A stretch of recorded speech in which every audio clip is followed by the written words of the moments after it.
Honey, ibili mo naman ako ng bagong bra. Please. Honey Bunch, huwag ka na magbra. Maliit naman ang boobs mo eh.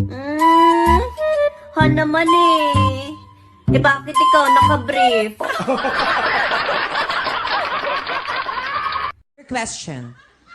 What is your best asset? Ha? What is your best asset? Asset, di ako naging asset, ha? Tsaka delikado yan. January February March lockdown December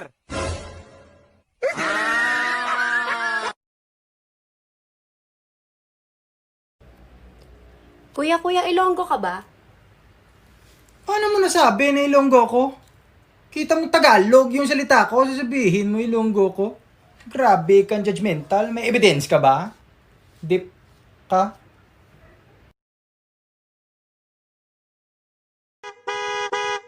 Huh?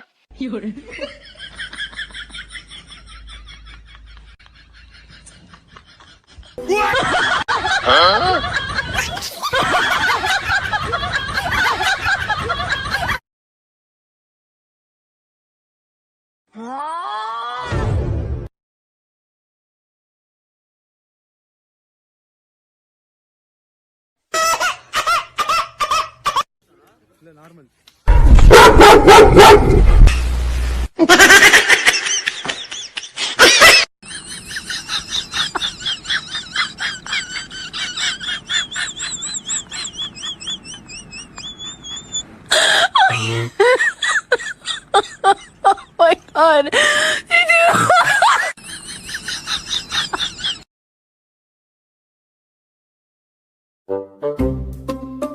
Pag ako nagselos, di ko papahalata. Basta, may tutumba na lang diyang bigla.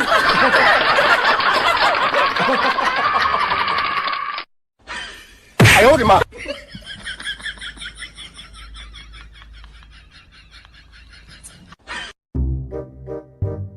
Inday? Inday?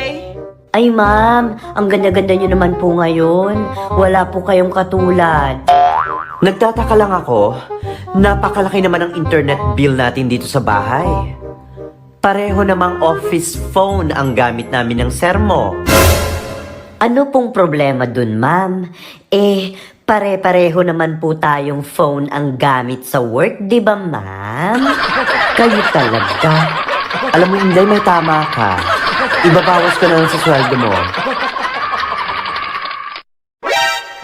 Hanggang ngayon wala ka pa ring trabaho? Sayang naman yung pinag-aralan mo. Oo nga eh. Buti sa'yo hindi sayang, no? Wala ka kasing pinag-aralan eh.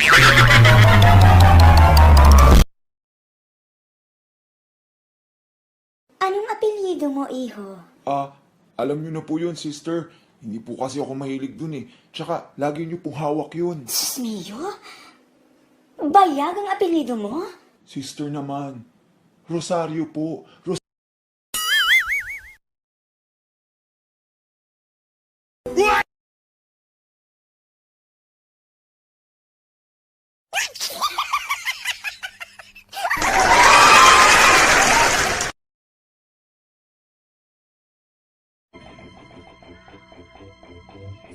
Kilo kita biliguan doai.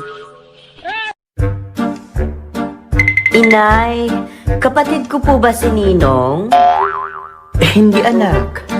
Kumpare ko yun. Bakit mo na itanong? Eh, kasi po, nakita ko si Ninong. Dumidede din sa inyo, inay eh. Namalikmata kang anak. Maligo ka na.